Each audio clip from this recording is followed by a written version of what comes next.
fundamentally people's relationship to a home has changed. Rising interest rates could be somewhat of a dampener. There's also an upward pressure on prices.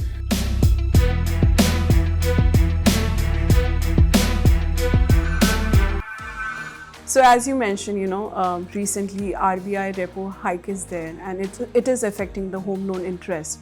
So do you feel the upcoming festivals which are going to come, Dhanteras, Diwali, will we see a huge shift or a drastic change in terms of buying?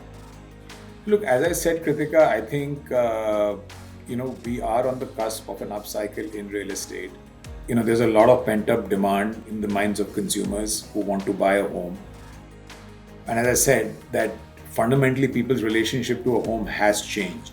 So while rising interest rates could be somewhat of a dampener, I don't think it's going to derail what I say, what I call as the upcycle in residential real estate. There's also an upward pressure on prices.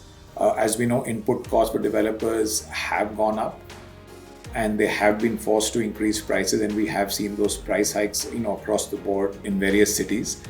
But having said that, despite that, I think we are going to see demand sustain. So far, we've been, 4 months into the new financial year, or in fact more than that, and I don't see anything sort of immediately on the horizon, which could derail things. The rate hikes have been about 1.4%. Yeah. We could expect another 50 basis points to about 90 basis points. It's hard to say over the next 1 year.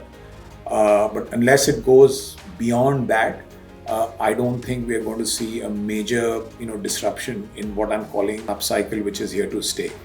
We see that on our platforms where demand continues to stay strong. Of course, we are seeing far higher growth in rental demand than in buy demand on our platforms. But even for buying, I don't see any change. I think developers have got a slew of launches lined up.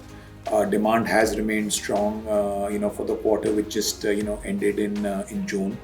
So my view is, while rising interest rates and rise in prices could maybe sort of decrease the slope of the upcycle, I don't think it's going to derail it or cause it to go into a downward spiral at all at this point.